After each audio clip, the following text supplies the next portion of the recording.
ప్రియమైన సహోదరి, ప్రియమైన సహోదరుడా, అందరికీ ప్రైజ్ లార్డ్. కనీసం ఇప్పటికైనా దేవుడి మీద ఆధారపడు. ఈరోజు మీరు చూడండి, ఈరోజు ఇబ్బందుల పాలు అయిపోతున్నాం. అనేక శ్రమలు, అనేక కష్టాలు మనం అనుభవిస్తున్నాం. కానీ ఎన్నో ప్రయత్నాలు చేస్తున్నాం, ఎన్నెన్నో చేస్తున్నాం, తిప్పలు పడుతున్నాం, కష్టపడుతున్నాం. ఆరోగ్య విషయాల్లో, ఆర్థిక పరిస్థితుల్లో, కుటుంబ విషయాల్లో, ఇంకా ఎన్నెన్నో ఇబ్బందులు. ఈరోజు ఎన్నో న్యూస్ మీడియా చూస్తూ ఉంటే నాకు అనిపిస్తూ ఉంది, వీళ్ళు దేవుణ్ణి నమ్ముకొని ఉంటే అక్రమ సంబంధాలు ఉండేవి కాదు, చనిపోయేవారు కాదు. మీడియాలో ఒక్కొక్క ఫ్యామిలీ చూస్తూ ఉంటే ఎంతో బాధగా ఉంటుంది. ఎర్ర సముద్రాన్ని చీల్చిన దేవుడు వారి ప్రాబ్లమ్స్ క్లియర్ చేసి వారిని బ్రతికించేవారు కదా అని అనిపిస్తుంది. ఎంతో బాధగా ఉంది. వాళ్ళ దగ్గర ఉంటే దగ్గర ఉన్న వాళ్ళకి దేవుడి గురించి చెప్తాము. దూరంగా ఉన్న వాళ్ళు వాళ్ళ పరిస్థితి ఏంటి, వారు ఎవరు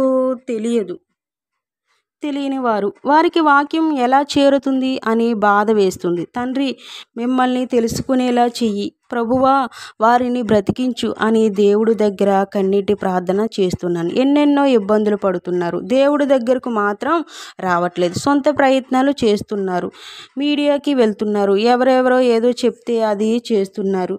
అందరూ ఎవరు సలహా ఈపై వారి సలహాలు ఫాలో అవుతున్నారు. కానీ నిజమైన దేవుడు దగ్గరికి రావట్లేదు. అందుకే ఎన్నో జీవితాలు న్యూస్ చూస్తూ ఉంటే ఎంతో బాధగా ఉంటుంది.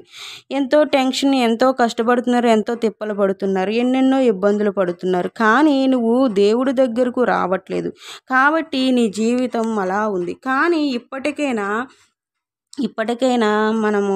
మనల్ని మార్చుకొని ఆయన దగ్గరికి వెళ్తే మన జీవితాలు సంతోషకరంగా మారతాయని ఆలోచన వస్తే, మన జీవితాల్లో ఏదైనా కష్టం వస్తే ఏదైనా కష్టం ఉన్నది అంటే అంతా ఖర్చు పెడతాం, లేనిపోని ప్రయత్నాలు చేస్తాం. కానీ ప్రార్థన చెయ్యాలి అనే ఆలోచన మనకు వస్తుందా చెప్పండి?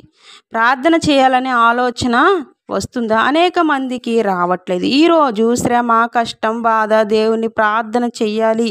శ్రమ, కష్టం, బాధలో ఉన్నప్పుడు దేవుడికి ప్రార్థన చేయాలి. ఈ శ్రమ, కష్టం, బాధ నుండి తొలగించేది దేవుడే కదా అనే నమ్మకం వస్తుందా? లేదు. నమ్మండి ప్లీజ్, నమ్మి ప్రార్థించండి. ప్రతి విషయంలో ఆశ్చర్య కార్యాలు, అద్భుత కార్యాలు, మిరాకిల్ జరుగుతుంది, ఆశ్చర్యపోతారు. ప్లీజ్ దేవుణ్ణి నమ్మండి. హల్లెలూయా.